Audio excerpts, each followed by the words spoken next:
Alright guys, here's a little video on rational functions with common factors in them. So they'll end up being removable, discontinuity, or wholes.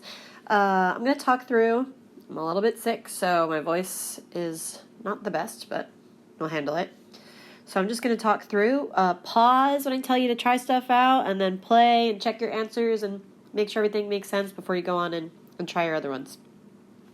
So first thing, just go on ahead and factor that function, and I'm going to jump ahead to show my factoring. And we're going to see right now that once I factor numerator and denominator, we have that common factor at x plus 2 and x plus 2.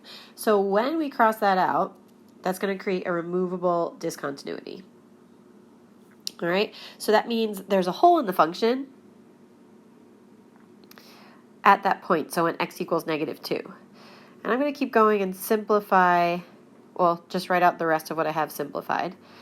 So remember back in chapter 1, we talked about removable discontinuities or wholes, and that's because at the start, originally, we can't put -2 in here. And they designed the function this way, and maybe they had a reason why they didn't want that value in there. We'll probably check out some applications on this later. But they didn't want it in the domain, but they also didn't want it to be an asymptote. So it crosses out later, and now we have a hole when x equals -2. So to find the actual coordinate of that hole, in your final equation, we can put -2 in there. So we're going to sub -2 into our simplified form of the fraction. So we're writing that out for us, and I'll throw it in there. And it'll work out to be 4/3. So I'll just write over here, we've got our hole at -2 4/3, and I'll graph that on our grid right now as an open circle. All right, everything else is just business as usual for these. So I'm going to write out all the stuff we're looking for here and take a second and work through. You can pause my video, so find domain, the asymptotes, intercepts, and determine if it crosses the asymptote.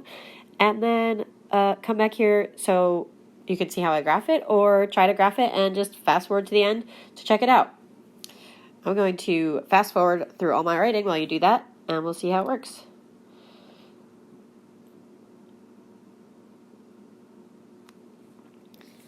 All right, so I just put everything on the screen, and now I'm going to draw everything in there. So I'm going to draw in my asymptotes and my function. And I have the intercept, so I know that this bottom part over here, I'll kind of highlight, right, is in this bottom section. And then I can't have any more x-intercepts over here, so my graph's got to be up top. So that's it. The only new thing with graphs with holes is we have a factor that cancels, and we should just find out the location of the coordinate before we graph everything else.